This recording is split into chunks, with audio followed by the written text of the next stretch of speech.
سورہ فلق. سورہ فلق کا تعارف. مقام نزول.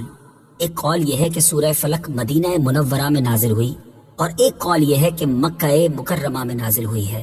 پہلا قول زیادہ صحیح ہے کیونکہ اس کے شان نزول سے اسی کی تائید ہوتی ہے. آیات، کلمات اور حروف کی تعداد. اس صورت میں ایک رکوع، 5 آیتیں، 23 کلمات اور 74 حروف ہیں. فلق نام رکھنے کی وجہ. فلق کے کئی معنی ہیں اور یہاں اس سے مراد صبح ہے، اور چونکہ اس سورت کی پہلی آیت میں یہ لفظ موجود ہے اس مناسبت سے اسے سورہ فلق کہتے ہیں. سورہ فلق اور سورہ والناس کے فضائل.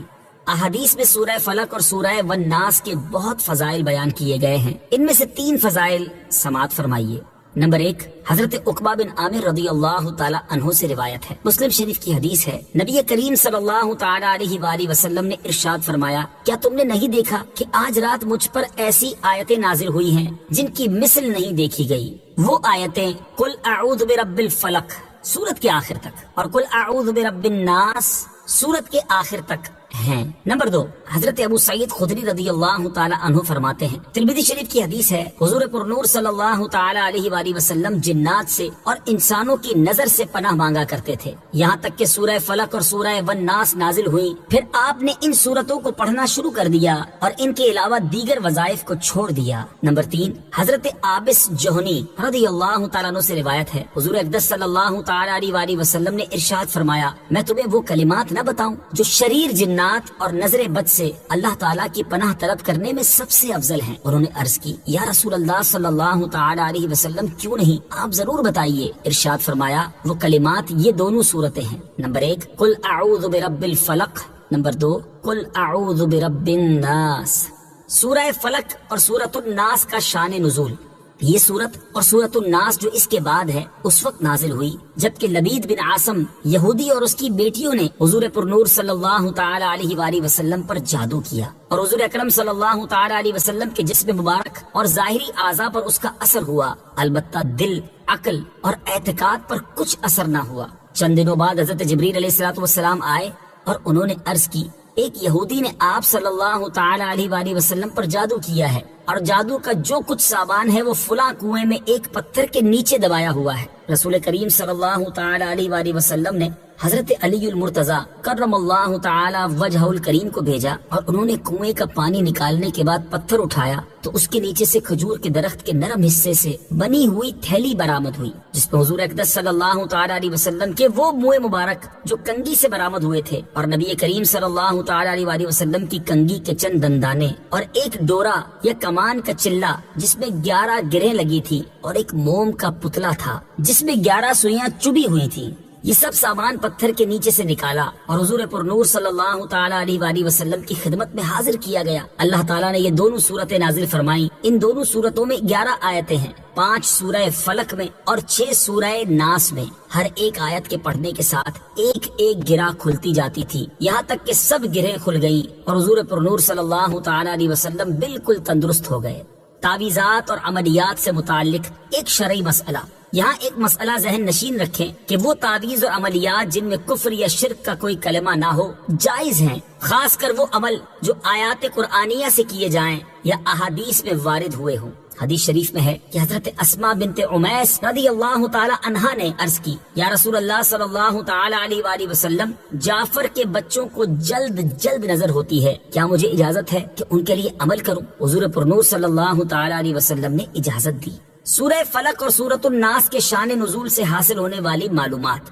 اس سورت اور اس کے شان نزول سے 4 باتیں معلوم ہوئیں. نمبر 1، جادو اور اس کی تاثیر حق ہے. نمبر 2، نبی کے جسم پر جادو کا اثر ہو سکتا ہے جیسے تلوار، تیر اور نیزے کا. یہ اثر شان نبوت کے خلاف نہیں. ہاں، ایسا اثر نہیں ہو سکتا کہ جس سے نبوت کے متعلقہ امور میں خلل آئے. حضرت موسیٰ علیہ السلام کے مقابلے میں جادوگر بالآخر اس لیے فیل ہوئے کیونکہ وہاں جادو سے معجزے کا مقابلہ تھا، ورنہ حضرت موسیٰ علیہ السلام کے خیال پر بھی اس جادو نے اثر کیا کہ ان کو خیال ہوا کہ یہ لاٹھیاں رسیاں چل رہی ہیں، جیسا کہ قرآن پاک میں ہے، يُخَيَّلُ إِلَيْهِ مِن سِحْرِهِمْ أَنَّهَا تَسْعَىٰ. ترجمہ، ان کے جادو کے زور سے موسیٰ کے خیال میں یوں لگی کہ وہ دوڑ رہی ہیں. نبی کریم صلی اللہ تعالی علیہ وآلہ وسلم کے خیال پر بھی یہی اثر ہوا تھا۔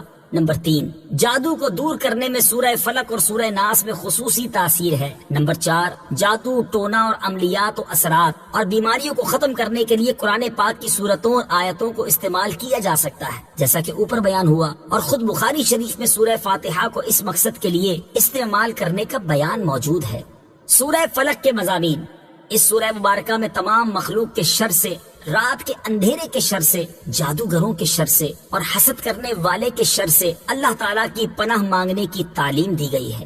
سورہ اخلاص کے ساتھ مناسبت۔ سورہ فلق کی اپنے سے ماقبل سورت اخلاص کے ساتھ مناسبت یہ ہے کہ سورہ اخلاص میں اللہ تعالیٰ کی وحدانیت کا بیان ہوا اور یہ بتایا گیا کہ جو چیزیں اللہ تعالیٰ کی شان کے لائق نہیں وہ ان سے پاک اور بری ہے، اور ان دونوں صورتوں میں بتایا گیا کہ دنیا میں موجود ہر شر سے اللہ تعالیٰ کی پناہ مانگنی چاہیے۔ اسی طرح ان شیاطین، جنات اور انسانوں سے بھی اللہ تعالیٰ کی پناہ مانگنی چاہیے جو لوگوں کو اللہ تعالیٰ کی راہ سے روکتے ہیں۔ بسم اللہ الرحمن الرحیم۔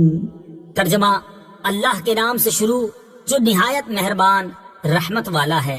قل اعوذ برب الفلق من شر ما خلق ومن شر غاسق اذا وقب ومن شر النفاثات في العقد ومن شر حاسد اذا حسد۔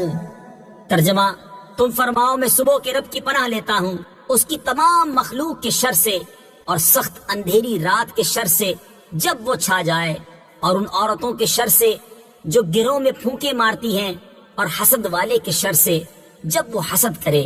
قل اعوذ برب الفلق۔ تم فرماؤ میں صبح کے رب کی پناہ لیتا ہوں۔ تفسیر صراط الجنان میں ہے، پناہ مانگنے میں اللہ تعالیٰ کا اس وصف صبح کے رب کے ساتھ ذکر اس لیے ہے کہ اللہ تعالیٰ صبح پیدا کر کے رات کی تاریکی دور فرماتا ہے تو وہ اس پر بھی قادر ہے کہ پناہ چاہنے والے سے وہ حالات دور فرما دے جن سے اسے خوف ہو۔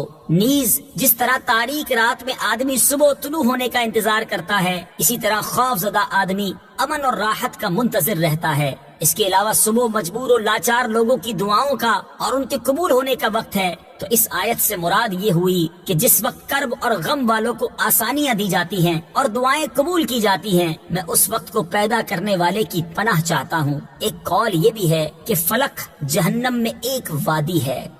من شر ما خلق۔ اس کی تمام مخلوق کے شر سے۔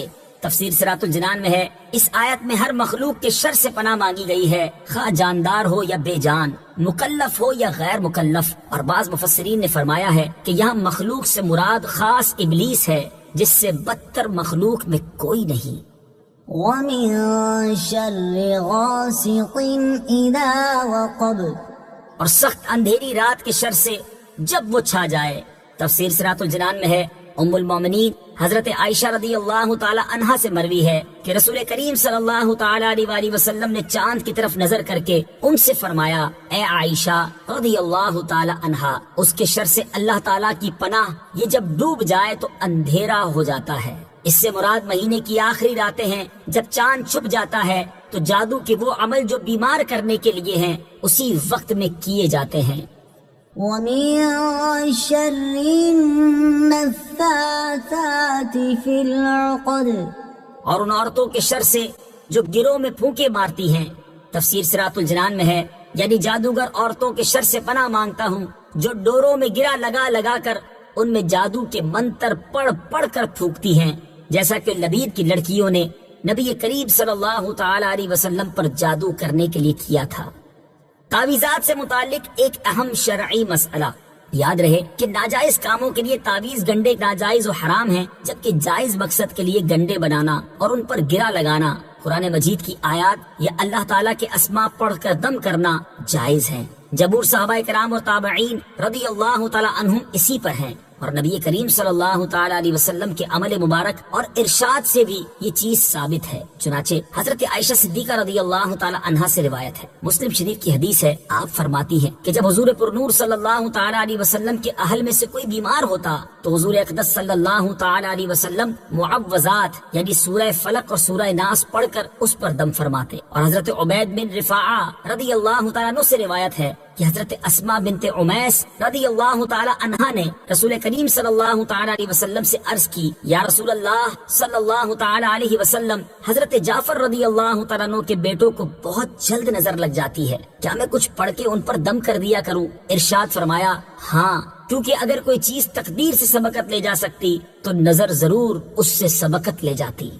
وَمِن شَرِّ حَاسِدٍ إِذَا حَسَدَ، اور حسد والے کے شر سے جب وہ حسد کرے۔ تفسیر صراط الجنان میں ہے، حسد والا وہ ہے جو دوسرے کی نعمت چھن جانے کی تمنا کرے۔ یہاں حاسد سے بطور خاص یہودی مراد ہیں جو نبی کریم صلی اللہ تعالی علیہ وآلہ وسلم سے حسد کرتے تھے۔ یہ خاص لبید بن عاصم یہودی ہے، اور عمومی طور پر ہر حاسد سے پناہ کے لیے یہ آیت مبارکہ کافی ہے۔ حسد بدترین صفت ہے اور یہی سب سے پہلا گناہ ہے جو آسمان میں ابلیس سے سرزد ہوا اور زمین میں قابیل سے۔ حسد کے مقابلے میں رشک ہوتا ہے، اور وہ یہ ہے جس میں اپنے لیے بھی اسی نعمت کی تمنا ہوتی ہے جو دوسرے کے پاس ہے، لیکن دوسرے سے چھن جانے کی تمنا اس میں نہیں ہوتی۔ اس صورت مبارکہ سے معلوم ہوا کہ جادو اور حسد بدترین جرائم ہیں کہ عام شروں کے بعد ان کا ذکر خصوصیت سے فرمایا گیا۔ صدق اللہ العظیم۔